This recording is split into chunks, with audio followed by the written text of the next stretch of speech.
Audio video एक बार check करना virtual kids. Am I audible and visible? All the virtual kids, please let me know.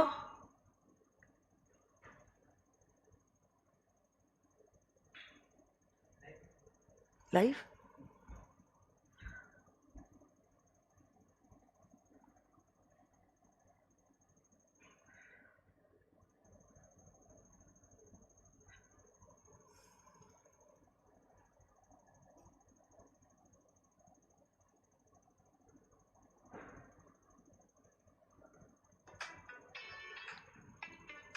हो गया ना?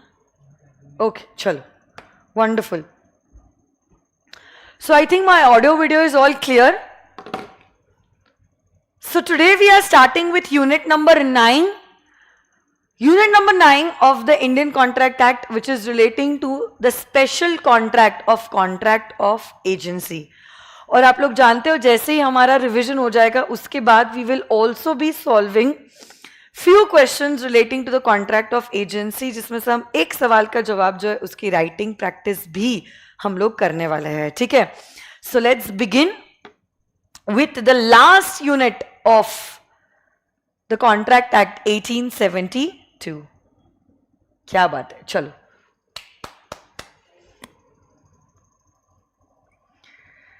So you know the rules and regulations. पहली बात तो आप लोग आपके दोस्तों को बोल देना मैं लाइव आ चुकी हूं और जो भी सवालों के जवाब आपको आते हैं आपको सवालों के जवाब मेरे साथ साथ देने हैं.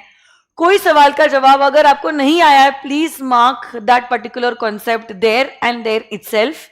और जब मैं क्वेश्चंस की डिस्कशन भी करती हूं मैं चाहती हूं कि आप लोग पूरे एक्टिव रहो और क्वेश्चंस के आंसर्स भी दो अलोंग विद दैट. अगर हम लोग राइटिंग प्रैक्टिस कर रहे हैं I would request you all कि आप लोग आपकी नोटबुक निकालो और उस नोटबुक में आप सवालों के जवाब भी मेरे साथ साथ दे दो. स्क्रीन आप लोगों को नजर आ रही होगी. ऑडियो वीडियो अगर क्लियर है तो हम शुरुआत करते हैं. एंड नोट्स जो है आप लोगों को ऑलरेडी अवेलेबल है. It is in the description. ये जो नोट्स है that is the hand written notes जहां से हम कॉन्सेप्ट्स को रिवाइज करने वाले हैं.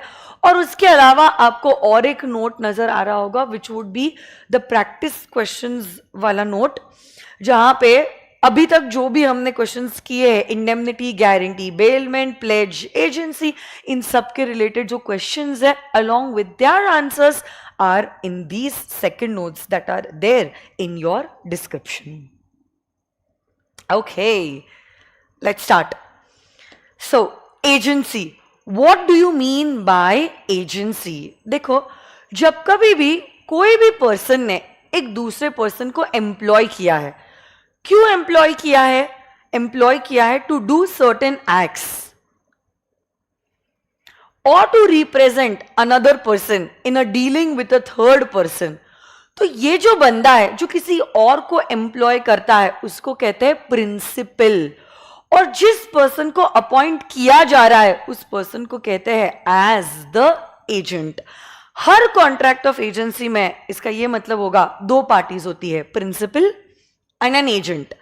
N agent means a person who is employed to do any act for another or to represent another in dealing with third parties.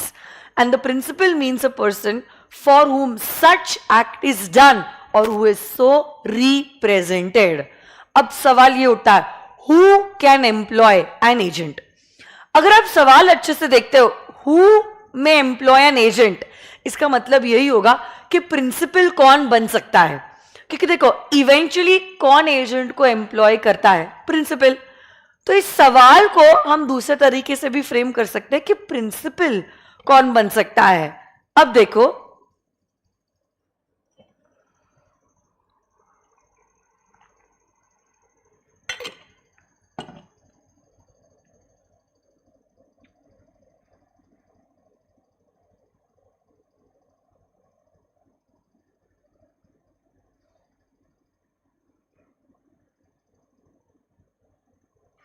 I think यहां पे कुछ गलत दिया गया है.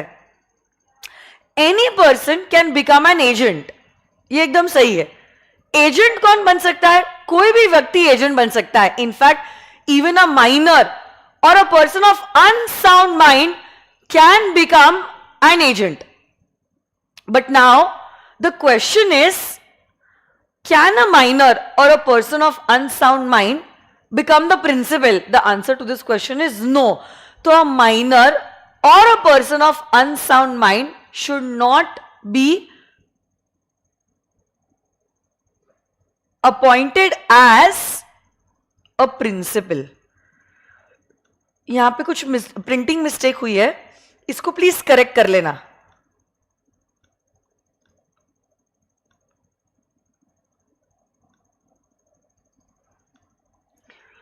तो जहां तक प्रिंसिपल और एजेंट की बात है, any person can be appointed as an agent. In fact आपका एजेंट अगर माइनर है या अनसाउंड माइंड का भी है तो भी आप उस व्यक्ति को एजेंट की तरह अपॉइंट कर सकते हो. ओके, बट यस, कल जाके अगर उसने अपना पावर एक्सीड कर लिया, अनफॉर्चुनेटली आप एजेंट के अगेंस्ट केस फाइल नहीं कर पाओगे. बट प्रिंसिपल कौन बन सकता है? प्रिंसिपल वही व्यक्ति बन सकता है जो मेजर है, साउंड माइंड है और जिसको कॉन्ट्रैक्ट एंटर करने का पावर है ना. तो दैट इज वाई यहां पे ये मिस्टेक है, इसको आप कट कर दो. That is why between the principal and the agent ये स्पेशल कॉन्ट्रैक्ट इसीलिए ही है क्योंकि कोई भी व्यक्ति एजेंट की तरह अपॉइंट हो सकता है. Even a minor and a person of unsound mind can be appointed as an agent. But याद रखना, अगर आपने एजेंट ने अपने पावर को एक्सीड किया है तो प्रिंसिपल चाहकर भी एजेंट के अगेंस्ट केस फाइल नहीं कर पाएगा. और एक चीज एजेंसी के कॉन्ट्रैक्ट में खास है, that there is no consideration that is necessary to create and agency. कल जाके ये क्लासरूम है, ये क्लासरूम रेंट पे है. मैंने एक रियल एस्टेट ब्रोकर मतलब एक एजेंट को अपॉइंट किया और कहा है, हे ब्रोकर, ये क्लासरूम तू मेरे लिए खरीद के आ जा. आज तो मैंने उसको मेरे एजेंट की तरह अपॉइंट कर दिया है, but there was no consideration that has passed from me to him or from him to me. So agency can be created even without consideration. In fact, आपने यूनिट नंबर 2 कंसिडरेशन में concept पढ़ा था जहां पे even if there is no consideration still the contract remains to be a valid contract. उसमें आप लोगों ने देखा होगा one of the exceptions is the contract of agency. तो उसी का दूसरा पहलू यहां पे दिया हुआ है कि एजेंसी क्रिएट करने के लिए अगर कंसिडरेशन ना भी है तो भी आपका contract remains to be a valid contract. Now next concept is agency आप क्रिएट कैसे कैसे कर सकते हो. पहली बात तो agency can be created by the express mode. आप लोग जानते हो एक्सप्रेस मोड मतलब जहां पे शब्दों का इस्तेमाल किया जा रहा है. ये शब्द जो है can be used either orally और इवन इन राइटिंग. तो एक्सप्रेस मोड के द्वारा एजेंसी को क्रिएट किया जा सकता है. The second way of creating agency is the implied way of creating agency. तो आप लोग जानते हो हर बार जब कॉन्ट्रैक्ट क्रिएट होता है जरूरी नहीं है कि शब्दों का इस्तेमाल किया जाए. कभी कभी बाय योर सर्कमस्टेंसेस और कभी कभार by your behaviour, by the conduct of the parties ये समझ में आता है कि पार्टीज के बीच में एजेंसी क्रिएट हुआ है. उसी को कहते हैं एज इंप्लाइड ऑथोरिटी के द्वारा एजेंसी हो रहा है क्रिएट. यही implied agency includes agency by estoppel.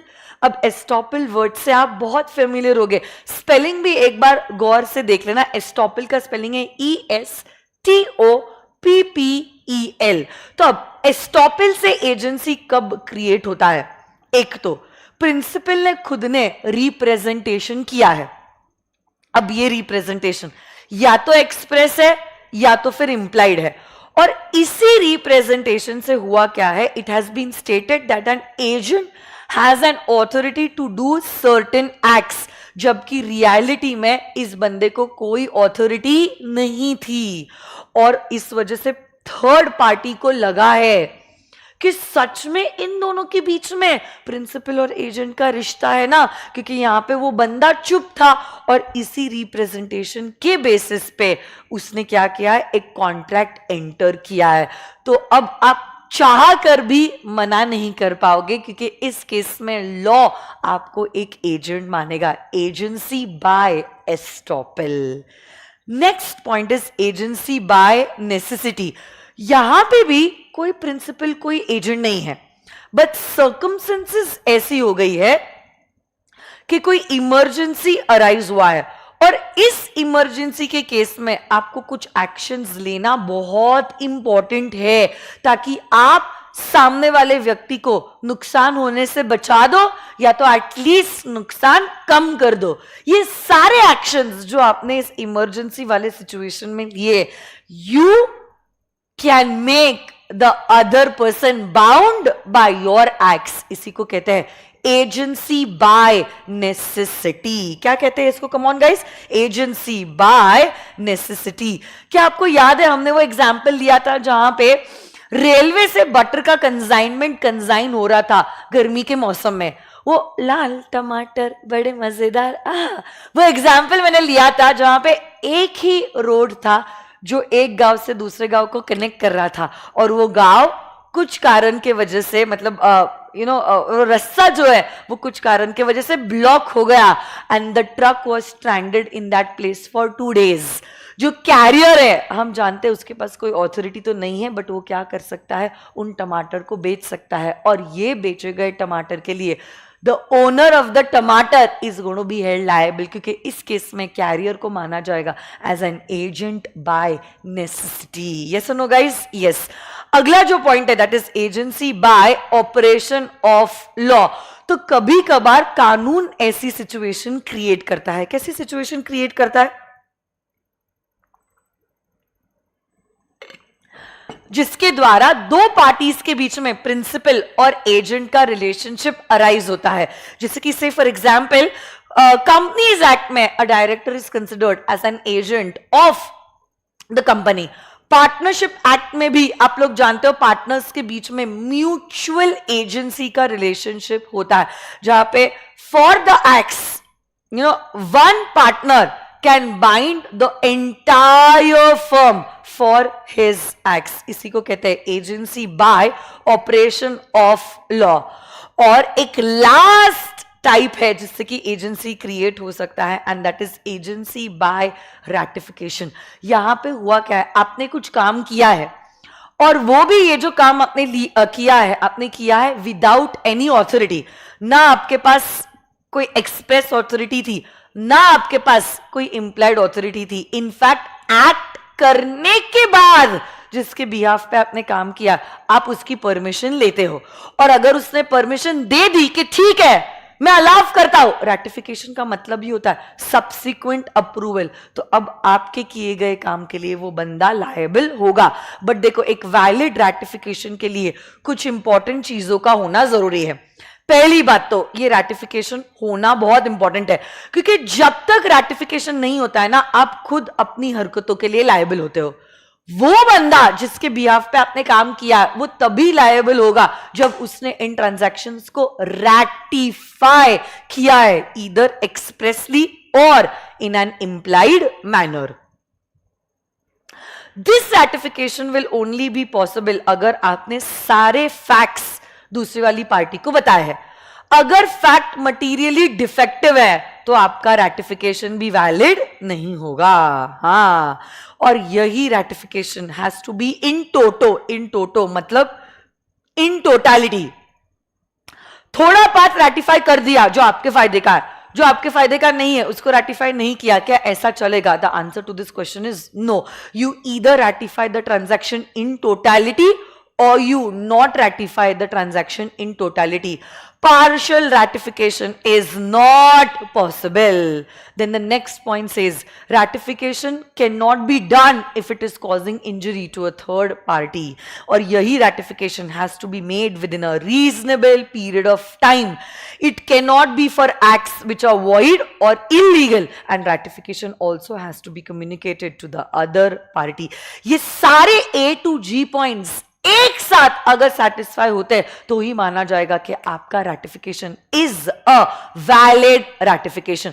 1 minute का टाइम देती हूं, लर्न करने की कोशिश करो ना ये सारे A to H G points कि कब माना जाएगा आपका ratification is a valid ratification. 1 minute का टाइम देती हूं, फिर देखती हूं मैं चैट बॉक्स में कौन सा बच्चा सारे पॉइंट्स लिख सकता है। चलो इसके बाद आपको मौका नहीं मिलेगा, ये आखिरी मौका है, साथ साथ में लर्न कर दो, ठीक है? जल्दी जल्दी बताओ मुझे कौन से है वो केसेस जहां पे आपका रैटिफिकेशन वैलिड रैटिफिकेशन माना जाएगा। What are the essentials of a valid ratification? चलो, Khushi, Vanshika, Neha, Gayatri, Riddhi, Kanishka, I want the answers from every one of y'all. Where are all the boys? Why are only the girls answering? तौफीक कहां हो आप? नदीम कहां हो आप? भावेश, सुशांत, मुहित, छवि, दिव्या, सारे लोग जवाब देंगे। सिर्फ एक पॉइंट नहीं, ऐसा तो नहीं होने वाला है कि एक सारे पॉइंट्स दे के बच्चे मिलकर जवाब देंगे। आपको सारे पॉइंट्स बोलना जरूरी है, आपको अकेले सारे पॉइंट्स का जवाब देते आना चाहिए, तो ही आपका आंसर बनेगा, राइट? सिर्फ लॉ समझ के बेटा मार्क्स नहीं मिलने वाले हैं, एक डिस्क्रिप्टिव पेपर है, समझने के साथ साथ आपको लर्न करना भी इंपॉर्टेंट है, और लर्न करने के साथ साथ उसको एक्सप्रेस करना भी इंपॉर्टेंट है।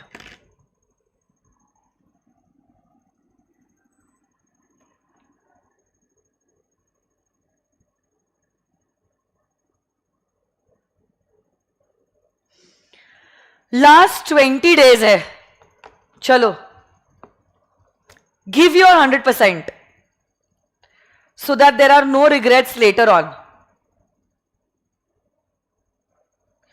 तो देखो एक बार मैं रिवाइज कर लेती हूं आप लोगों के लिए। आपका रैटिफिकेशन या तो एक्सप्रेस हो सकता है या तो इंप्लाइड हो सकता है। अगर आपने झूठ बोल के रैटिफिकेशन करवाया है या सच छुपा के रैटिफिकेशन कराया है तो ये रैटिफिकेशन वैलिड नहीं है। Ratification is only possible for the entire transaction, part ratification possible नहीं है। ऐसा रैटिफिकेशन भी वैलिड नहीं होता है जिसके वजह से थर्ड पार्टी को इंजरी पहुंच रही है। It should be done within a reasonable period of time, it should be communicated to the third party, and ratification is not possible for any transaction which is void or illegal. हाँ, now extent of agent's authority, agent की authority कौन से circumstances में कितनी कितनी होती है। पहली बात तो agent has the authority to do every act which is necessary for him to do in the normal course of business. Normal course of business में आपकी बिजनेस को कंडक्ट करने के लिए जो जो एक्टिविटीज का करना इंपॉर्टेंट है वो सारी एक्टिविटीज करने का पावर हमने आपको ऑलरेडी दे दिया है। बट ये तब की बात है जब सर्कमस्टेंसेस कैसे हैं, नॉर्मल है। But if there is a case of an emergency, तो माय डियर स्टूडेंट्स, जैसे आपने एजेंसी बाय नेसेसिटी में देखा था उसी को एक्सटेंड करते हुए लॉ मेकर कहता है इमरजेंसी के केस में आप हर वो कोई एक्शन ले सकते हो ताकि आप दूसरे बंदे को प्रोटेक्ट कर सको लॉसेस से, या एटलीस्ट लॉसेस कम होने के लिए आप वो एक्शंस ले सकते हो।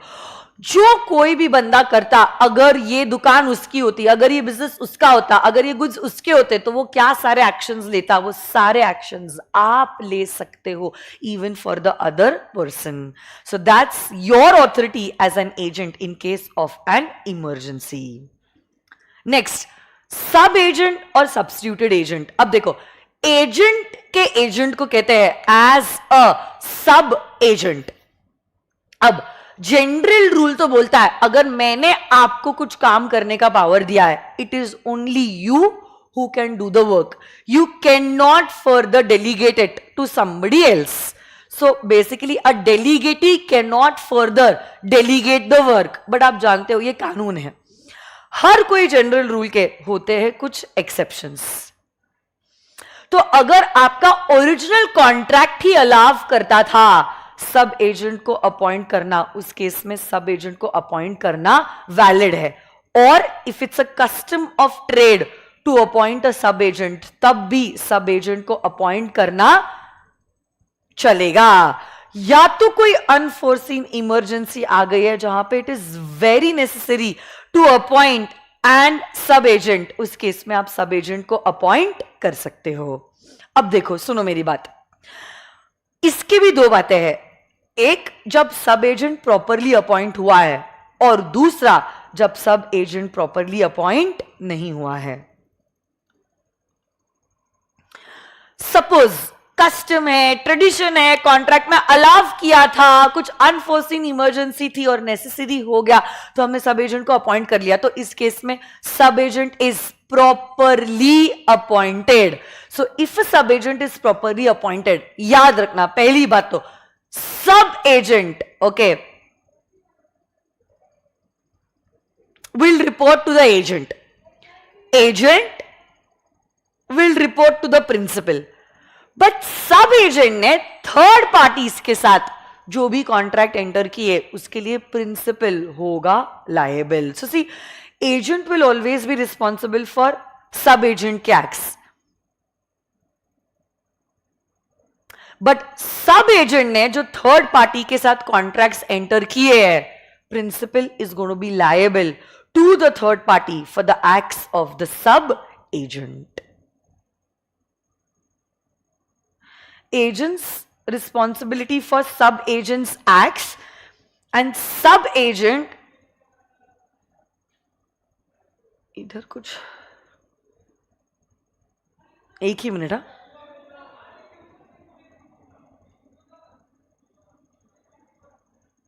इस बच्ची ने बहुत मिस्टेक्स की नोट्स बनाते वक्त।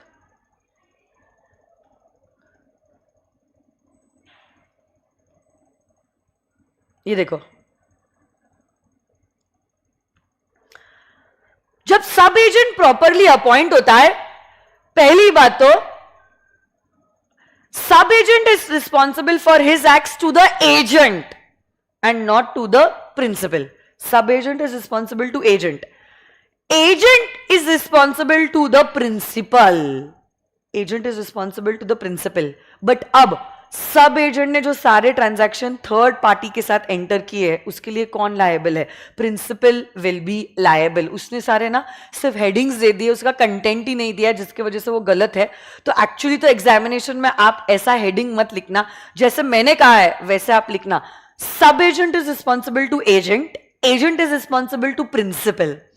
And for all the acts that the sub-agent has entered with the third party, who is going to be responsible?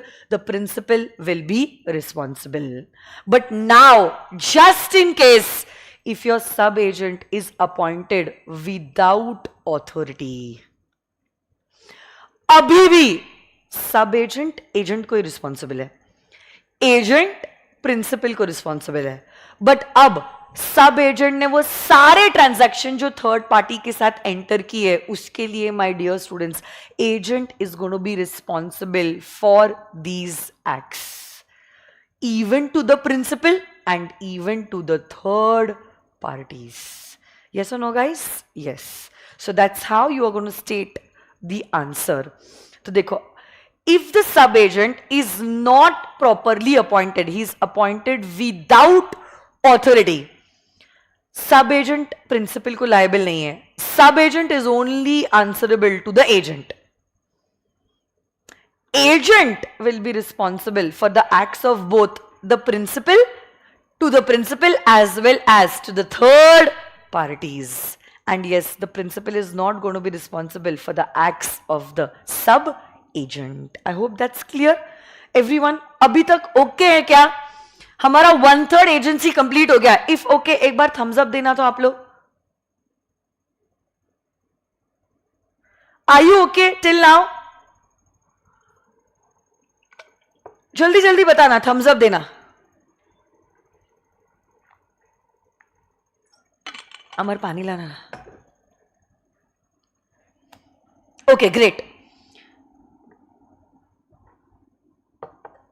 Wonderful. ठीक है, अब देखो, सब एजेंट एक कॉन्सेप्ट है, but then there is this one more concept, which is known as substituted agent. Okay, अब substituted agent मतलब क्या होता है? Substituted agent एक ऐसा व्यक्ति होता है who is appointed by the agent. कौन अपॉइंट कर रहा है? Agent. To the acts for the principal. अब देखो, अपॉइंट भले ही एजेंट कर रहा है, he is appointed by the agent. Appointed by the agent तो एक प्रिंसिपल है और उसका एजेंट है. अपॉइंट भले ही एजेंट ने किया है, बट एजेंट ने अपॉइंट किया है to act as an agent for whom? For the principal. तो मतलब ऐसा नहीं है कि एजेंट का एजेंट है. एजेंट का एजेंट तो सब एजेंट होता है. सब्स्टिट्यूटेड एजेंट भले ही एजेंट अपॉइंट करता है, बट वो अपने लिए नहीं करता है. वो किसके लिए करता है? वो प्रिंसिपल के लिए करता है, वो भी कोई दूसरे काम के लिए. सब एजेंट वही काम करता है जो प्रिंसिपल ने एजेंट को दिया था. So basically sub agent is working below the power of an agent. But जब मैं सब्स्टिट्यूटेड एजेंट की बात करती हूं, substituted agent is working below the power of the principal. Appoint भले एजेंट करता है, बट किसके लिए करता है? प्रिंसिपल के बिहाफ पे उसे अपॉइंट किया जाता है ना. और अब जब आप ऐसे कोई व्यक्ति का नाम बता रहे हो जो एक्ट करेगा प्रिंसिपल के बिहाफ पे, you have to make it sure कि आपने ऑर्डिनरी डिलिजेंस अप्लाई करके सब्स्टिट्यूटेड एजेंट का नाम बोला है. कि अगर आपका काम होता, आप किसको अपॉइंट करते? ऐसे ही व्यक्ति को आपको प्रिंसिपल के बिहाफ पे भी अपॉइंट करना पड़ेगा, क्योंकि ये काम हमने आपको दिया है बहुत ही भरोसे से. So an agent is bound to exercise the same amount of discretion as a man of ordinary prudence would exercise in his own case. और चलो, मेरे केस में अगर मैं ये एक्स को अपॉइंट करती, मैंने आपके लिए भी एक्स को अपॉइंट किया है, वहां पे मेरी जिम्मेदारी खत्म हो जाएगी. उसके बाद जो भी लेना देना रहेगा वो सब्स्टिट्यूटेड एजेंट का प्रिंसिपल से लेना देना रहेगा. उसके बाद I will not be responsible to the principal for the acts और the negligence of the substituted agent. मेरी रिस्पॉन्सिबिलिटी कहां तक सीमित रहेगी? सिर्फ वहां तक जहां तक मुझे किसी का नाम सजेस्ट करना है. नाम सजेस्ट करते वक्त I have to make it sure मैं ऐसे व्यक्ति का नाम सजेस्ट करूं जो सच में काम करने के लिए कॉम्पिटेंट है, जिसको मैं अपॉइंट करती. अगर ये मेरा सिचुएशन होता तो एक बार आपने कॉमन सेंस अप्लाई करके नाम सजेस्ट कर दिया, उसके बाद उन दोनों के बीच में प्रिंसिपल एजेंट का रिश्ता है, वो लोग आगे का बात निपटेंगे, है ना. तो that's about substituted agent. So substituted agent works at par with the agent. बल्कि सब agent works below the power of the agent. Screen के सामने आपको सब्स्टिट्यूटेड एजेंट और सब एजेंट का डिफरेंशिएशन नजर आ रहा है. मैं आपको 2 मिनट का समय दे रही हूं, प्लीज डिफरेंशिएशन गो थ्रू करो. मैं फटाफट फिर आपके बाद झटपट पटापट आपको क्वेश्चंस पूछूंगी, आप लोग मुझे चैट बॉक्स में उसका जवाब दोगे. Your time starts now. 2 minutes का टाइमर चालू होता है. 49 हुए हैं, 51 तक आपको मिलता है टाइम. चलो सोचो, इंस्टीट्यूट ने 4 मार्क का डायरेक्ट थ्योरी क्वेश्चन पूछा है. What is the differentiation between a sub agent and a substituted agent? चलो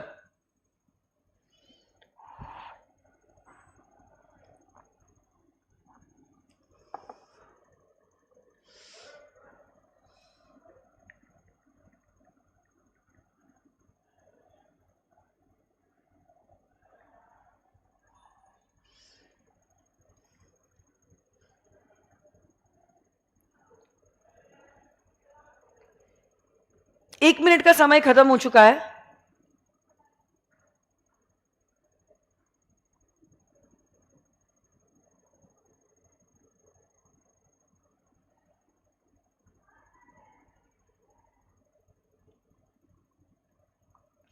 लास्ट 1 मिनट.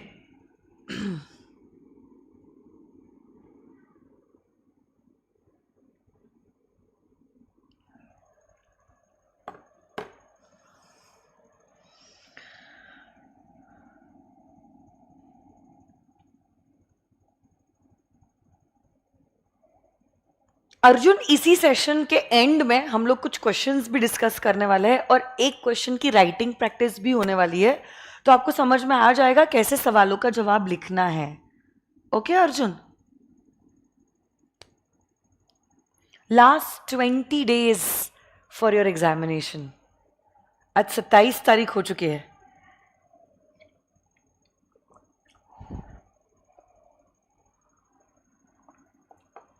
ओके, तो सब एजेंट और सब्स्टिट्यूटेड एजेंट का डिफरेंशिएशन क्या है?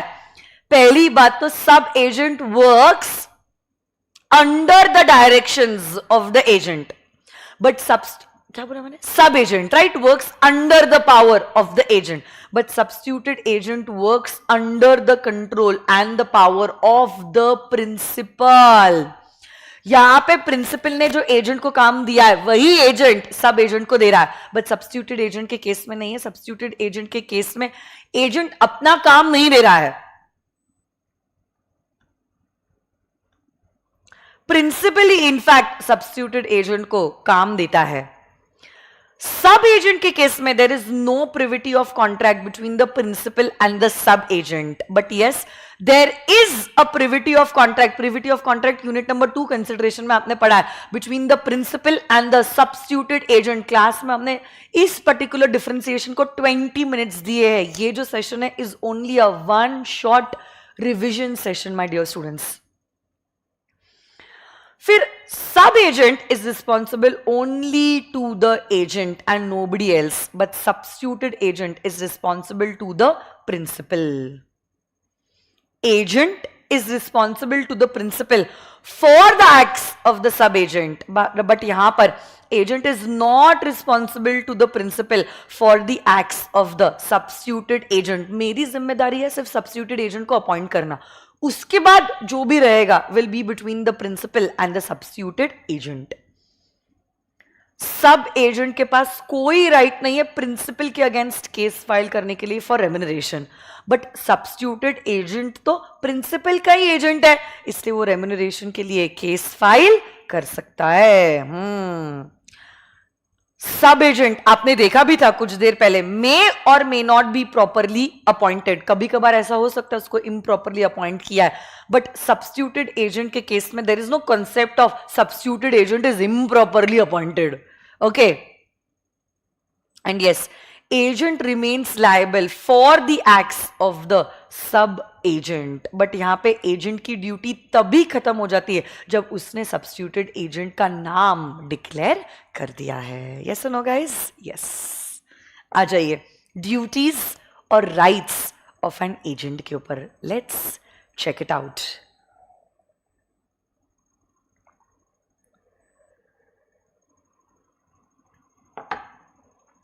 ओके, सबसे पहली ड्यूटी हर एजेंट की है वो ये है, you need to follow the instructions that the principal has given you.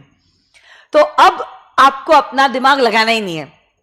Principal ने अगर कुछ करने बोला है इज्जत से आपको वो बात को करना होगा. आपको याद है मैंने बॉम्बे डॉक का केस क्लास में डिस्कस किया था, जहां प्रिंसिपल ने बोला था एजेंट को कि गुड्स के ऊपर फायर इंश्योरेंस निकाल देना, बट एजेंट ने ज्यादा होशियारी बताई और फायर इंश्योरेंस नहीं निकाला. और इत्तेफाक की बात देखो, बैड लक देखो, बॉम्बे डॉक में सच में फायर हो गया which spread in these warehouses and all the goods were destroyed by fire. अब क्योंकि बॉम्बे डॉक में फायर हुआ था, गवर्नमेंट ने अनाउंस किया कि हम कॉम्पेंसेशन देंगे, पूरा कॉम्पेंसेशन, अगर आपके गुड्स का इंश्योरेंस निकाला है. बट अगर आपने गुड्स का इंश्योरेंस नहीं निकाला है आपको कॉम्पेंसेशन मिलेगा only of half the value of the goods. अब यहां पे हमारा एजेंट तो 1.5 आना निकला, जिसकी वजह से नुकसान किसका हुआ? प्रिंसिपल का.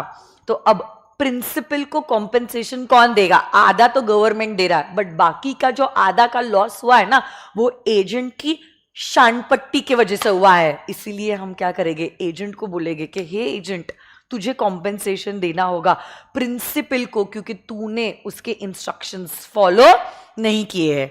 बट आप पूछोगे मैम, ओ मैम, अगर सपोज डायरेक्शंस नहीं दिए हैं तो आप क्या करोगे?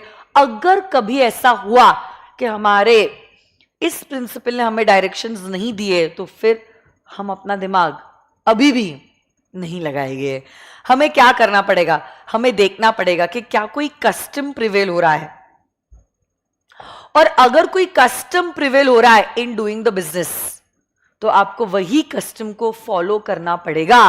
और अगर आपने कस्टम को फॉलो नहीं किया और कुछ लॉस हो गया तो आपको प्रिंसिपल को इस नुकसान की भरपाई करके देना पड़ेगा. जैसे कि हमारे बिजनेस का कस्टम है कि गुड्स को हम क्रेडिट पे नहीं बेचते. आपने क्या किया? गुड्स को बेच दिया ऑन क्रेडिट और कस्टमर ने धोखा दे दिया, हो गया बैड डेट लॉस. क्या ये बैड डेट लॉस आप रिकवर कर सकते हो? The answer to this question is yes, because it's the agent who did not follow the customs. Second duty agent की होती है to take reasonable care and skill. Agent को काम ऐसा करना होगा जैसे कि ये बिजनेस उसका खुद का है.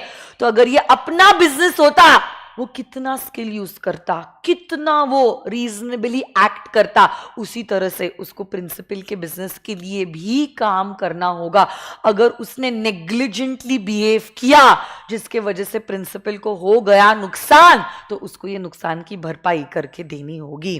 तो अगर ये बिजनेस आपका होता, आप कितने स्किल से, केयर से, केयरफुली बिजनेस ध्यान से करते, उतने ही ध्यान से आपको प्रिंसिपल के लिए भी बिजनेस करना होगा. Next, duty to render proper accounts. जो भी बिजनेस कर रहे हो आप, आपका नहीं कर रहे हो, प्रिंसिपल का कर रहे हो, तो इसलिए you are bound to render proper accounts to the principal. Next, agent's duty to communicate with the principal.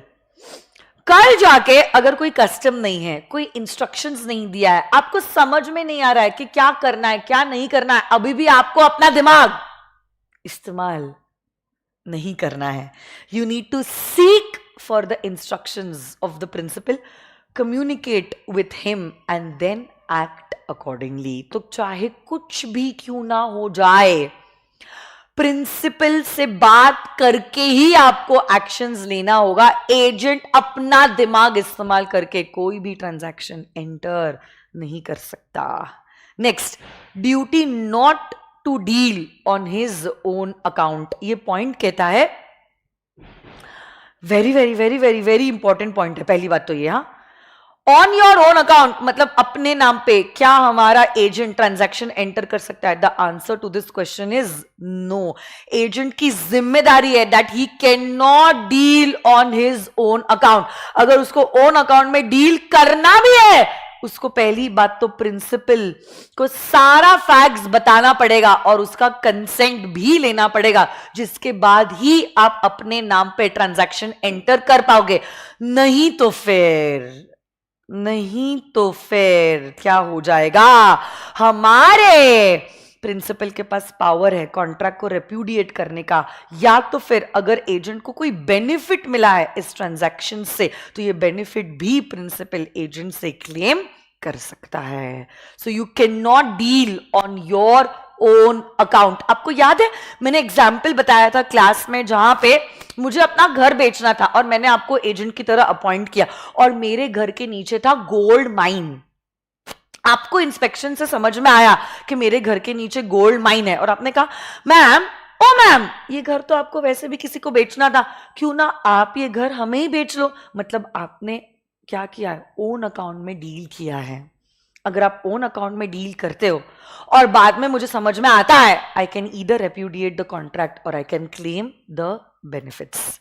Next point, which is also equally important point, not to make secret profits.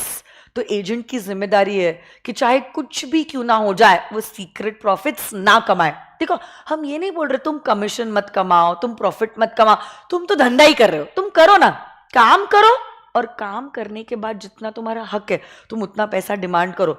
What we are telling you is that you should not make secret profits. Secret profits मतलब ऐसा profit जो आपने disclose किए बिगर earn कर लिया, वो करना allowed नहीं होता है. क्योंकि देखो, प्रिंसिपल और एजेंट का रिश्ता ना, it's based on the basis of mutual trust and confidence.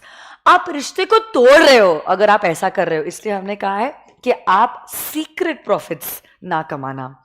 अगला point, duty not to delegate. ये तो हमने सब एजेंट के केस में भी देखा था। अगर मैंने आपको कुछ काम करने का पावर दिया है, it is only you who should do the work, you should not delegate it further to somebody else. क्योंकि मैंने भरोसे से आपको मेरे एजेंट की तरह अपॉइंट किया है, किसी और को अगर अपॉइंट करना होता तो मैं डायरेक्टली उसी को करती। तो जनरल रूल बोलता है a agent can not lawfully employ somebody else to perform the work. What he has to do is perform the work personally. जो भी पैसा, अगला पॉइंट कहता है, एजेंट को मिला है प्रिंसिपल के बिहाफ पे, ये पैसा आपको प्रिंसिपल को देना पड़ेगा। And last but not the least, आपको you have to keep your mouth shut. That is, you need to maintain confidentiality. कुछ information अगर आपको मिला है in the course of the agency जो confidential है, secretive है, तो ऐसे केस में you're supposed to keep your mouth shut and not disclose about this information to anybody else. Yes or no guys? Yes. तो ऐसे करके हमारे सारे के सारे ड्यूटीज जो है एजेंट के हो चुके हैं। एक बार सारे ड्यूटीज गो थ्रू करो। इसमें से सबसे इंपॉर्टेंट मैं आपको बताती हूं क्या क्या है। एक तो ये वाला है, duty not to make secret profits. दूसरा ये वाला पॉइंट है, not to deal on your own account. और ये वाला पॉइंट है, to follow the instructions or the customs that are prevailing in the market. इस पॉइंट को एक बार गो थ्रू करो ना। ये 2-3 पॉइंट्स जो मैंने आपको कहा है are very very very very very important. इनको प्लीज गो थ्रू करो ना।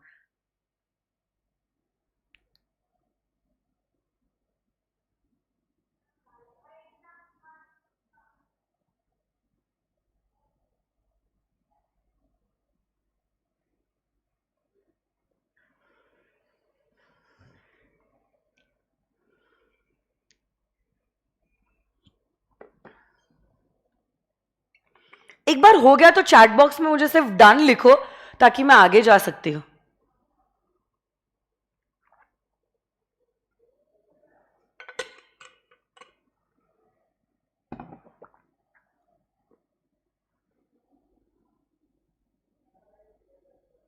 डन? ओके, आगे।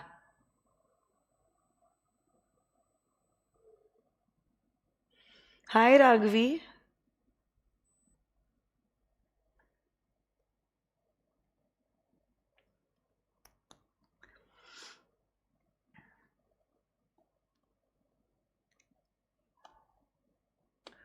Rights of an agent. So what are the rights of an agent? पहली बात तो सबसे पहला राइट जो एजेंट के पास है वो ये है, जो भी उसको थर्ड पार्टीज के साथ कॉन्ट्रैक्ट एंटर करने के बाद पैसा मिला है, वो पैसे से वो कुछ कुछ पैसा अपने पास रिटेन रख सकता है।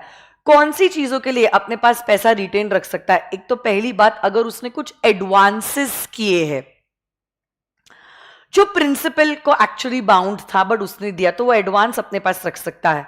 उसके बाद अगर उसने कुछ खर्चा किया है जो एक्चुअली प्रिंसिपल का खर्चा था, उसके बिजनेस का खर्चा था, वो भी आप पैसा अपने पास रख सकते हो, रिटेन करके रख सकते हो, क्योंकि ये पैसा आपको देने की जिम्मेदारी नहीं थी। और तीसरा, ये तो आपका पूरा हक का है, आपने काम किया है तो आपका रेम्यूनरेशन बनता है, तो जितना भी रेम्यूनरेशन बनता है उतना पैसा आप अपने पास रख सकते हो। इनफैक्ट अगर हमारे प्रिंसिपल ने रेम्यूनरेशन नहीं दिया तो ऐसे केस में you also have the right to lean on the principal's property. Lean आप बहुत अच्छे से जानते हो, अब आपका अनपेड सेलर में भी लीन हुआ है और आपका बेलमेंट में भी लीन हुआ है। यहां पे भी ये कॉन्सेप्ट यूज किया गया है जहां पे कहा गया है एजेंट के पास प्रिंसिपल के गुड्स है, पेपर है, कुछ प्रॉपर्टी है, प्रॉपर्टी मूवेबल हो सकती है, इमूवेबल हो सकती है, जो उसको मिली है in the course of agency. But अब कुछ अमाउंट है जो एजेंट का बनता है जो प्रिंसिपल दे नहीं रहा है, तो जब तक वो ये पेमेंट नहीं देता है, हम क्या कर सकते हैं? इस गुड्स पे, प्रॉपर्टी पे, पेपर्स पे लीन का राइट एक्सरसाइज कर सकते हैं। उतना ही रेम्यूनरेशन आपको मिलेगा जो नॉर्मल कोर्स ऑफ बिजनेस में यूजुअली आपके एजेंट को मिलता है. Then is the right to indemnity. Indemnity means to make good the losses. अब देखो पहला पॉइंट कहता है हमारे principal is bound to be indemnified to indemnify the agent against all the consequences of lawful acts done in exercise of his authority. बेचारे agent ने कुछ गलत काम नहीं किया है, उसने वही किया है जो प्रिंसिपल ने बोला है, ऑथोरिटी में रहते हुए उसने काम किया है और उसके अगेंस्ट किसी थर्ड पार्टी ने केस वेस फाइल कर दिया और बेचारे उसको हो गया खर्चा. बट ये खर्चा उसकी गलती की वजह से नहीं हुआ है, तो जितना भी खर्चा हुआ है वो प्रिंसिपल से रिकवर कर सकता है. He has a right to be indemnified. जैसे कि अगर मैं प्रिंसिपल हूं और आप एजेंट हो और मैं एक डिजाइनर हूं, आपके पास कोई कस्टमर आया और उसने आपको बोला, एज एन एजेंट आपको बोला, आपकी दुकान मुंबई में है और मैं पुणे में बैठी हूं, आपको बोला कि शादी 5 फेब को है, लहंगा डिजाइन करना है, क्या डिजाइन करके हो जाएगा? आप मुझे कॉल करते हो, मैं कहती हूँ एकदम डिजाइन करके रेडी हो के 1 तारीख तक ही मिल जाएगा. आपने ऑर्डर ले लिया, मैंने डिजाइन करके लहंगा नहीं दिया जिसकी वजह से कस्टमर ने आपके अगेंस्ट केस फाइल कर लिया. आपने तो लॉफुल एक्ट ही किया है, staying with in your authority, और आपको तो भुगतना पड़ा ना नुकसान. I will be bound to indemnify you because this loss you suffered because of my actions. आपने तो lawful act ही किया है, staying within your authority. Second point कहता है all the acts that have been done in good faith. कोई भी transaction जो agent ने किया है गुड फेथ में रहते हुए, जैसे कि मैंने आपको कहा ये मोबाइल मेरे बिहाफ पे भेज देना, आपने ये मोबाइल मेरे बिहाफ पे भेज दिया, बाद में पता चला मैं ये मोबाइल फोन की ओनर ही नहीं हूं, ये फोन तो चोरी का फोन है, और ट्रू ओनर ने आपके अगेंस्ट केस फाइल कर दिया. क्या आप मुझसे इस नुकसान की भरपाई ले सकते हो? The answer to this question is yes, because you did this act in good faith. Next, non-liability of employer of agent to do a criminal act. हाँ, but where one person employs another to do an act which is criminal. मैंने आपको बोला कि इसका murder कर ले, तो ऐसे केस में I will not be liable towards you. अगर आपने सच में जाके उसका मर्डर कर लिया. क्यों? क्योंकि यहां पे हमारे कॉन्ट्रैक्ट का ऑब्जेक्टिव इलीगल है, not enforceable in the eyes of law. But yes, अगर मेरी कुछ जिम्मेदारी थी कुछ काम करने की और मैंने नेग्लिजेंटली बिहेव किया, जो स्किल जरूरत था वो स्किल को मैंने अप्लाई नहीं किया जिसकी वजह से इंजरी हो गई, तो ऐसे केस में I will have to pay for this injury to the agent. जैसे कि आपको याद है वो माइन वाला एग्जाम्पल दिया था. माइन में आपने वो लिफ्ट बनाया था जो सही से नहीं बनाया था, या वो स्कैफोल्डिंग बनाया था कंस्ट्रक्शन वाले साइट पे जो इम्प्रॉपरली बनाया गया था और एजेंट गिर गया, चोट लग गई, तो अब मेरे नेग्लिजेंट बिहेवियर की वजह से आपको नुकसान हुआ है. I will be liable to pay compensation to you. तो आपका राइट है मुझसे कॉम्पेंसेशन डिमांड करने का, क्योंकि आपको इंजरी पहुंच गई मेरे नेग्लिजेंट बिहेवियर की वजह से. ऐसे करके प्रिंसिपल के और मतलब एजेंट के राइट्स और ड्यूटीज हो जाते हैं खत्म. बस थोड़ा सा ही बचा है. I think only 1/3 of agencies remaining, बाकी सब कुछ हो चुका है. आ जाइए, principal's liability to third parties. Of course general rule तो यही बोलता है, for the acts of the agent, the principal is going to be liable to the third parties. But अब principal is not going to be liable when the agent exceeds his authority. But इसमें भी 2 बच्चे हैं. Agent ने अपनी authority exceed किया है और वो जो transaction है ना within authority and beyond authority, उसको separate किया जा सकता है. Principal will be bound by the acts of the agent if the transaction is within the authority. But if it is beyond the authority, तो पूरे के पूरे ट्रांजैक्शन के लिए जो beyond the authority है एजेंट लायबल है. बट सपोज ट्रांजैक्शन आप सेपरेट ही नहीं कर सकते हो कि ये विद इन ऑथोरिटी और ये बियॉन्ड ऑथोरिटी, तो फिर तो पूरे के पूरे ट्रांजैक्शन के लिए ही the agent is going to be personally liable. Yes or no, guys? Yes.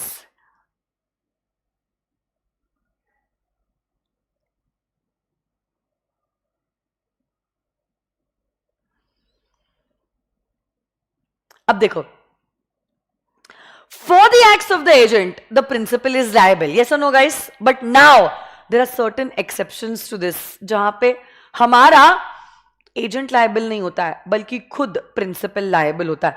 कब कब ऐसे केसेस आते हैं? सबसे पहला केस है if you are working for a foreign principal, तो उस केस में एजेंट लायबल नहीं होता है, प्रिंसिपल लायबल होता है. ये हमने क्लास में विथ एग्जाम्पल्स बहुत अच्छे से समझा है. फिर अनडिस्क्लोज्ड या तो अननेम्ड प्रिंसिपल, आपको याद है कपिल, आलिया और वो शैतान रणबीर सिंह या रणबीर कपूर, क्या तुम्हें याद है? तो अगर थर्ड पार्टी को ये लगा है कि एजेंट नहीं है बल्कि खुद प्रिंसिपल है, क्योंकि आपने डिस्क्लोज ही नहीं किया कि आप एजेंट हो, आपने ऐसे बिहेव किया है जैसे कि आप खुद प्रिंसिपल हो, तो ऐसे केस में माय डियर स्टूडेंट्स कौन लायबल नहीं होगा? हमारा एजेंट खुद लायबल होगा और प्रिंसिपल लायबल नहीं होगा.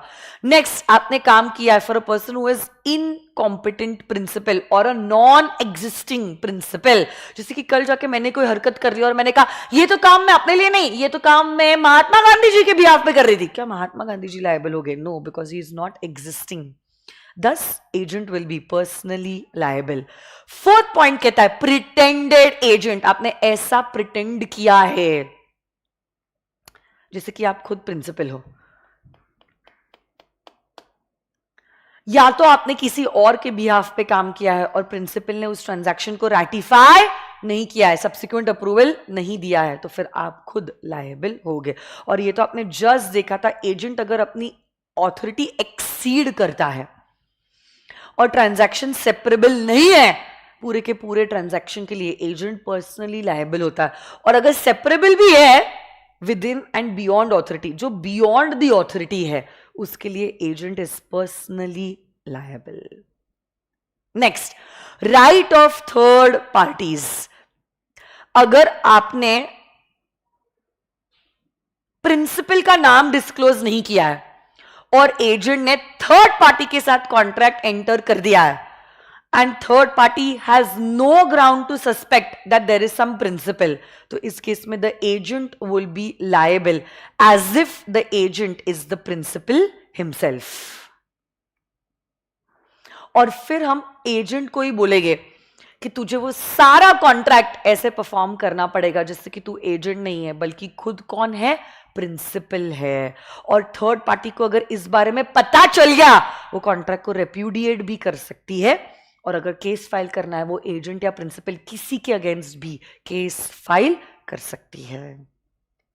और एक लास्ट कॉन्सेप्ट है and then agency comes to an end and that is termination of agency. इस बारे में देखो, ये तो चार्ट है, समरी चार्ट, बट डिटेल में ये देखो यहां पे मैं आपको बताती हूं किधर हम लोग डिटेल में डिस्कस करने वाले हैं. आप लोगों ने, अगर आप लोगों का आरटीपी देखा होगा फॉर जनवरी 25 आरटीपी, एजेंसी के ऊपर एग्जैक्टली यही क्वेश्चन हुआ है, कब कब एजेंसी टर्मिनेट किया जा सकता है, either by the acts of the parties और बाय ऑपरेशन ऑफ लॉ. तो हम इस सवाल का जवाब इधर से ही देख रहे हैं ताकि हमारा आरटीपी भी हो जाए और हमारा ये कॉन्सेप्ट भी अच्छे से रिवाइज हो जाए. इसके बाद एक ही कॉन्सेप्ट बचता है and that is irrevocable agency, which is a very very very very very important concept. देखो, टर्मिनेशन मतलब क्या? जब आप एजेंसी के रिश्ते को खत्म करते हो, प्रिंसिपल और एजेंट का रिलेशनशिप खत्म हो जाता है, तो माना जाता है आपका एजेंसी होता है टर्मिनेट. कैसे कैसे एजेंसी टर्मिनेट हो सकता है? पहली बात तो agency can be terminated bye revocation. Revoke करना मतलब आपकी दी गई ऑथोरिटी को वापस ले लेना, उसी को कहते हैं रिवोक करना. अब प्रिंसिपल अगर चाहे इस ऑथोरिटी को रिवोक कर सकता है by giving a notice to the agent. But अगर एजेंट ने अपना पावर इस्तेमाल करके ऑलरेडी ट्रांजैक्शन कर दिया है, तो फिर प्रिंसिपल इस एजेंसी को रिवोक नहीं कर सकता है। बट हां, यहां पे रिवोकेशन किसने किया है? प्रिंसिपल ने। और क्योंकि प्रिंसिपल ने समय के पहले ही रिवोकेशन किया है without any sufficient reason, principal को कॉम्पेंसेशन देना पड़ेगा टू द एजेंट। बट क्या रेवोकेशन एजेंट भी कर सकता है? The answer to this question is yes. अगर रेवोकेशन एजेंट ने किया है तो कॉम्पेंसेशन कौन किसको देगा? फिर एजेंट कॉम्पेंसेशन देगा टू द प्रिंसिपल। तो डिपेंड करता है किसने एजेंसी को किया है revoke. So even an agent can renounce the business of agency, जैसे प्रिंसिपल ने किया है।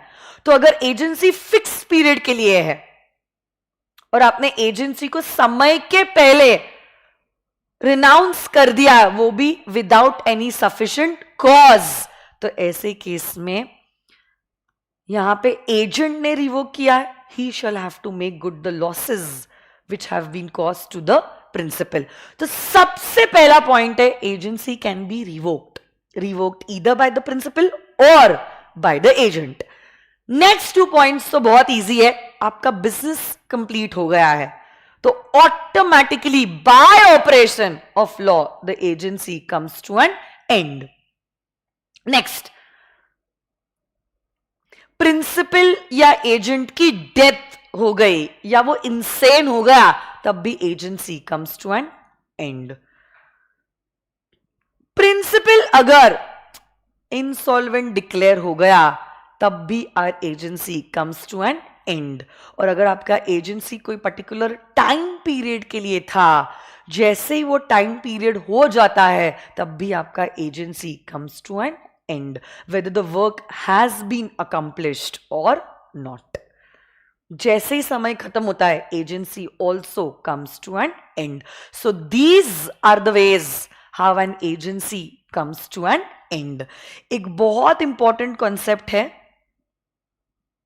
and that is irrevocable agency, agency coupled with interest। क्या तुम्हें याद है? बताइए जरा। सो अगर आप थियोरी भी देखते हो, ये वर्ड्स बहुत इंपॉर्टेंट है, की वर्ड्स है। when an agent is personally interested in the subject matter of agency, the agency becomes irrevocable। हमने अपॉइंट ही किया है वो बंदे को because we were interested, because कुछ तो पैसा आना था जो हम दे नहीं पा रहे, तो हमने कहा काम करिए घर तू बेच दे। सो बेसिकली पहले उनके बीच में डेटर क्रेडिटर का रिश्ता था, अब उनके बीच में एजेंसी का रिश्ता आया है, एजेंसी कपल्ड विथ इंटरेस्ट, ऐसा एजेंसी irrevocable हो जाता है। So when an agent is personally interested in the subject matter of the agency becomes irrevocable, where the agent has himself an interest in the property which forms the subject matter of the agency। ऐसा agency कैसा होता है? irrevocable होता है in nature।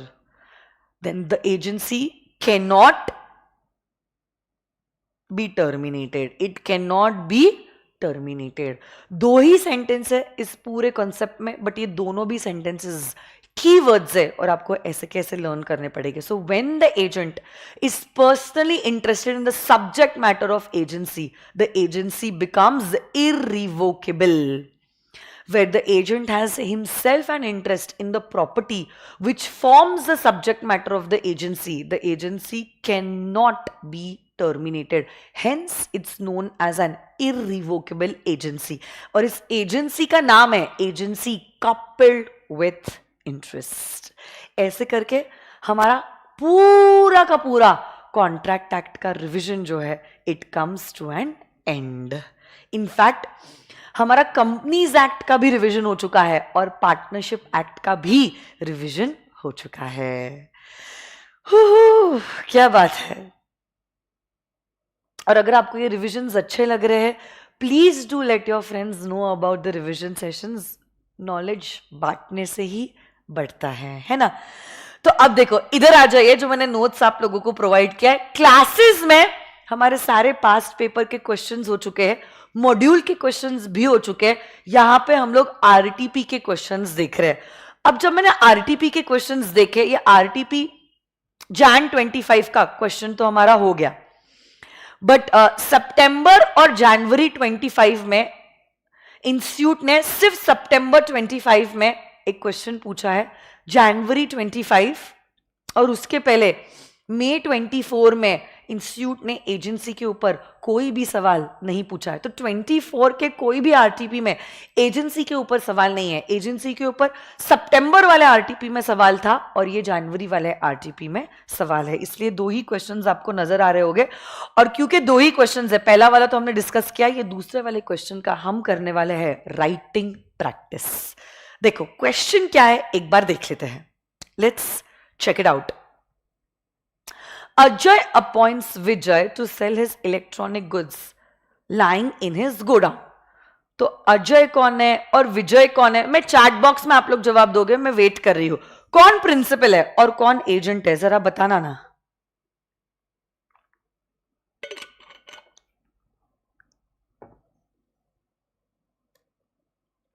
Minor खुद liable होगा अगर उसने मर्डर किया है, because it's a criminal act. Agency create ही नहीं होगी बच्चा, बिकॉज यहां पे आपका ऑब्जेक्टिव इनवैलिड है। Okay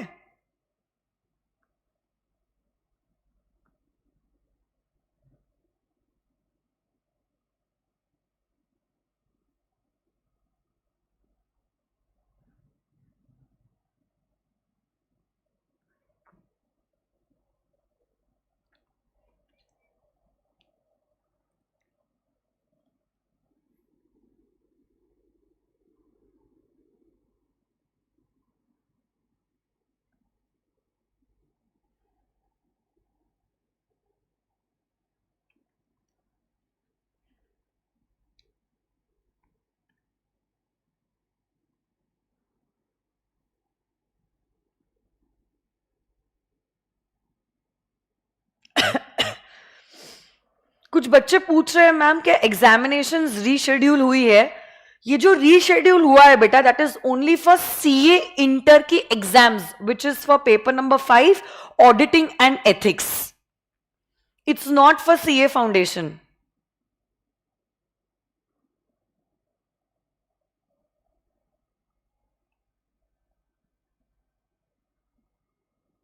okay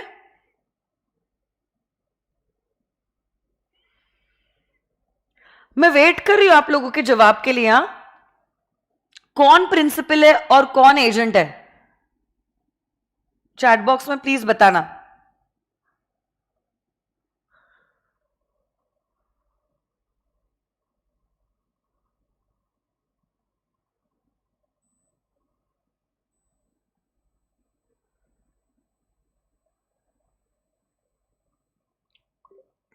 so I think आप लोगों के जवाब आ चुके हैं मुझे।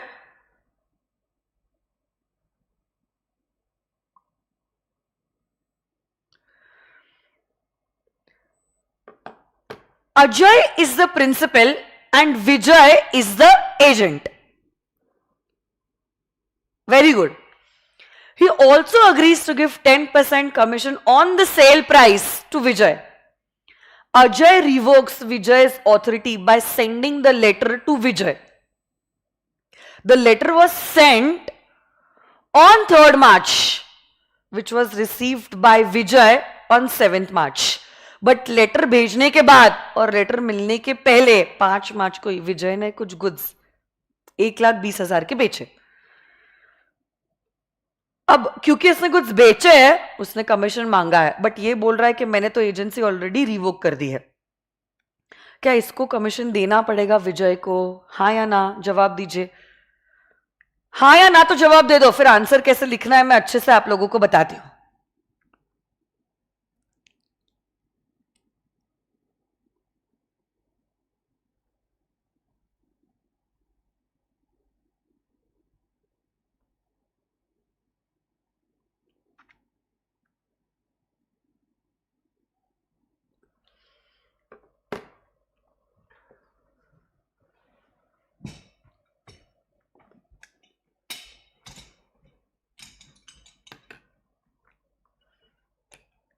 So I want to repeat about the ICI notification that has been recently announced. My dear students, जिनका attempt January 2026 में है, this notification is only applicable for CA inter students. आप लोगों का जो ऑडिट का पेपर था, जो 15 जनवरी को होने वाला था, महाराष्ट्र के इलेक्शंस के वजह से अब वो रीशेड्यूल हो चुका है and that's going to be conducted now on the 19th of January. But now it's applicable for students all over India. तो भले इलेक्शंस महाराष्ट्र में हो रहे हैं, ये rescheduling of paper will be for students across India and सभी बच्चों के लिए अब ऑडिट का पेपर 19 तारीख को 19th ऑफ जनवरी को होने वाला है instead of 15th of January. Okay,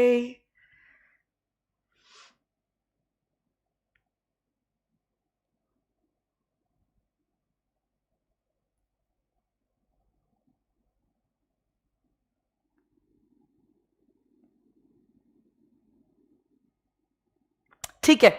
चलो, आई थिंक सभी लोगों ने एकदम सही जवाब दिया है चैट बॉक्स में. Every one of you all are correct. But now the question arises, ma'am इस सवाल का जवाब हम लिखे कैसे?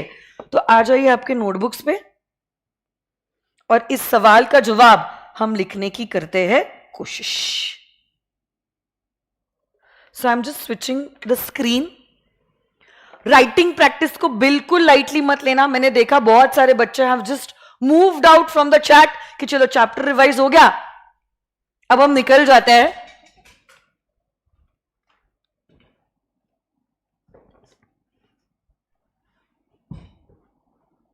तो ऐसा मत करना.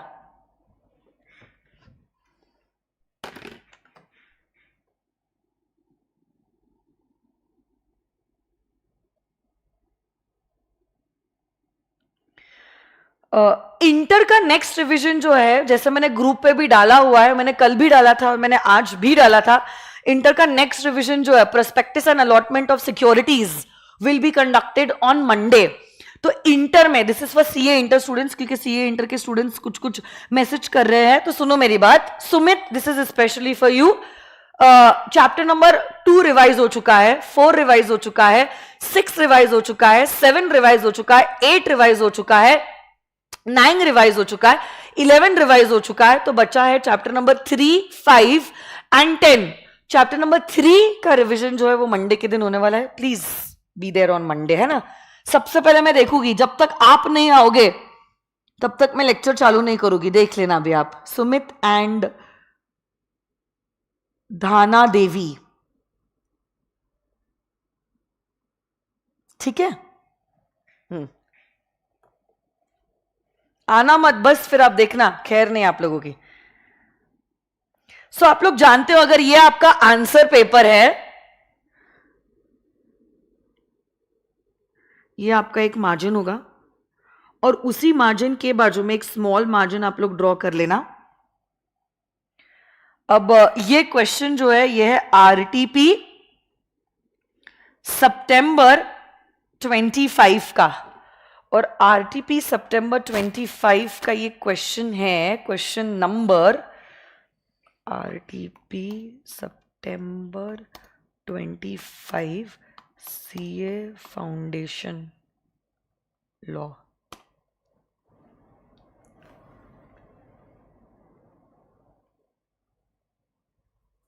मैं बताती हूं कौन सा क्वेश्चन नंबर है, क्योंकि सवाल का जवाब देने के पहले you need to write down कौन से सवाल का जवाब आप दे रहे हो. क्वेश्चन नंबर 7 है, तो आप लिखोगे यहां पे आंसर 7. सबसे पहला पॉइंट, आप लोग जानते हो आपके आंसर के फ्लो में सबसे पहला पॉइंट होता है प्रोविजंस. तो आप क्या प्रोविजंस लिखने वाले हो यहां पर? स्क्रीन, अच्छा स्क्रीन आई नहीं क्या? सो सॉरी, स्क्रीन स्विच ही नहीं हो रही है. अभी चेक करना तो बेटा, क्या स्क्रीन स्विच हुई है? Check it out guys. हाँ, सबसे पहला पॉइंट आप प्रोविजन लिखते हो, तो आप लिखोगे कॉन्ट्रैक्ट एक्ट के हिसाब से एजेंसी आप टर्मिनेट कर सकते हो, नोटिस देकर एजेंसी टर्मिनेट की जा सकती है, बट देखो वो नोटिस कम्युनिकेट होना भी तो इंपॉर्टेंट है ना। जब तक सामने वाली पार्टी को कम्युनिकेट नहीं होता है तब तक रेवोकेशन वैलिड नहीं होता है। और आपने चिट्ठी भले ही भेजी होगी 3 तारीख को, बट विजय को चिट्ठी तो 7 तारीख को मिली है, तो उसको पता कब चला है कि एजेंसी टर्मिनेट हुई है 7 तारीख को, बट उसके पहले ही 5 तारीख को उसने गुड्स को बेच दिया है, तो ये सेल वैलिड है, प्रिंसिपल के ऊपर बाइंडिंग है। और क्योंकि ये प्रिंसिपल के ऊपर बाइंडिंग है, प्रिंसिपल को कमीशन देना पड़ेगा। कितना कमीशन देना पड़ेगा, दोनों के बीच में ऑलरेडी अग्री हुआ है, 10% ऑफ द सेल्स। सेल उसने किया है 1,20,000, उसका 10% उसको कमीशन देना पड़ेगा। तो ऐसे करके आपको आंसर लिखना होगा। तो देखो, सबसे पहले मैं लिखूंगी according to the Indian Contract Act 1872।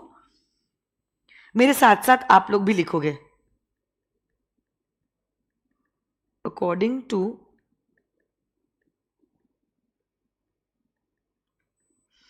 the Indian Contract Act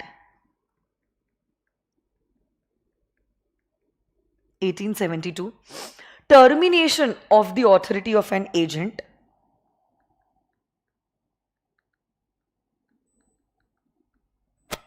termination of the authority of an agent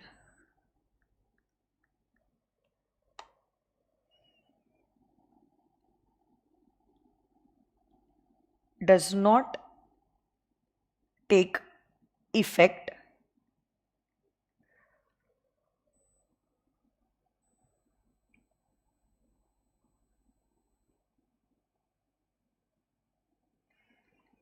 till the time the agent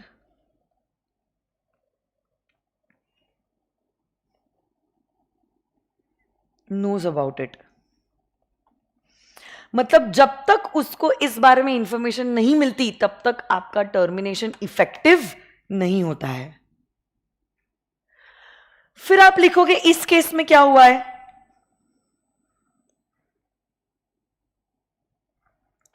in the given case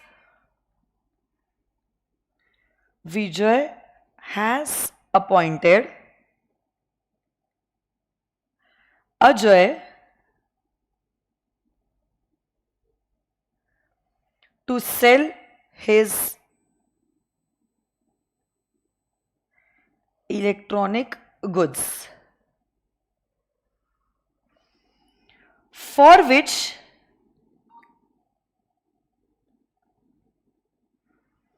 Vijay will be given 10% commission on sale price. ये तो ठीक है, but उससे ज्यादा important है, आपने 3 तारीख को चिट्ठी भेजी, 7 तारीख को चिट्ठी मिली और गुड्स 5 तारीख को बेचे गए हैं। तो आपको ये भी लिखना पड़ेगा क्योंकि ये बहुत इंपॉर्टेंट फैक्ट है।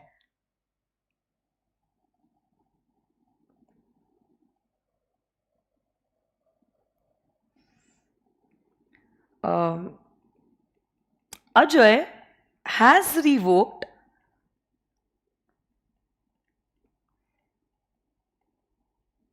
Vijay's authority by sending a letter to Vijay on 3rd March, which reached Vijay on 7th March. But on 5th March,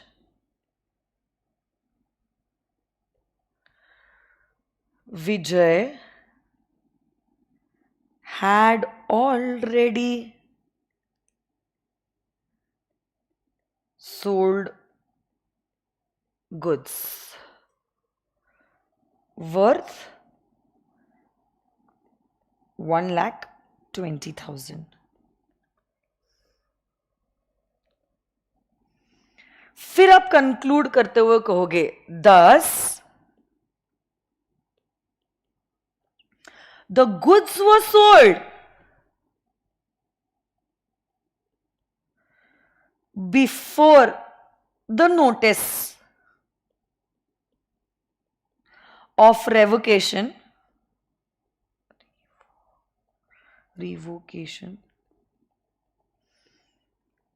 was received.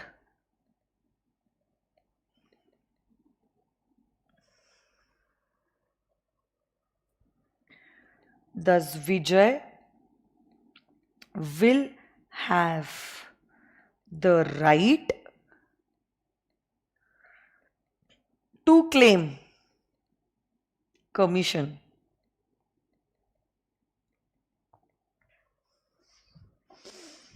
from Ajay.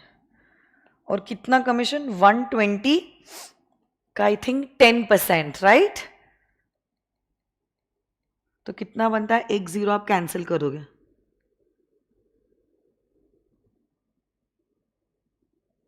हाँ, हो गया. कितना सिंपल है आंसर लिखना. एक्चुअली वो तरीका एक बार आपको आ गया तो आंसर लिखना काफी आसान है, बट वो तरीका ही सबसे ज्यादा मुश्किल है. ओके, तो ऐसे करके हमारा आज का सेशन जो है वो समाप्त हो जाता है. कल संडे है, बट आप लोगों का क्योंकि अटेम्प्ट जनवरी में है, आप लोगों के लिए कोई संडे नहीं, कोई मंडे नहीं, कोई न्यू ईयर नहीं, कोई 31st नाइट नहीं, कोई भी संक्रांत नहीं, कुछ भी नहीं. वैलेंटाइंस डे ऑफ कोर्स आप बहुत अच्छे से मना सकते हो क्योंकि तब तक आप लोगों का अटेम्प्ट कंप्लीट हो जाएगा. बट हम कल वापस मिलने वाले हैं और कल हम लोग करने वाले हैं LLP एक्ट का रिविजन अलॉन्ग विथ क्वेश्चंस. कल हम लोग मिलेंगे दोपहर में 12:30 बजे. ठीक है, सो 12:30 को हमारा LLP एक्ट का रिवीजन होने वाला है, जहां पे आप लोग जानते हो LLP would be around 5 to 6 marks. तो बहुत सिंपल है, 1 घंटे में आपका पूरा एक्ट भी रिवाइज हो जाएगा और RTP के सारे क्वेश्चंस भी सॉल्व हो जाएंगे अलॉन्ग विथ राइटिंग प्रैक्टिस. तो कल का वो 1 घंटा वर्थ इन्वेस्टिंग है क्योंकि 5 मार्क तो वो आपको देगा, बट आपका CA इंटर का भी LLP एक्ट को स्ट्रॉन्ग कर देगा. तो कल जरूर आना 12:30 बजे. हम लोग कल मिलते हैं. Thank you so much. See you all tomorrow. All the very best. Bye bye. Happy learning. हो सके तो आज रिवाइज कर लेना और कल LLP एक्ट के लिए आ जाना. वीडियो अगर अच्छा लगा है please do like the video. Do share it with your friends, with somebody who might need it. Bye-bye. Thank you.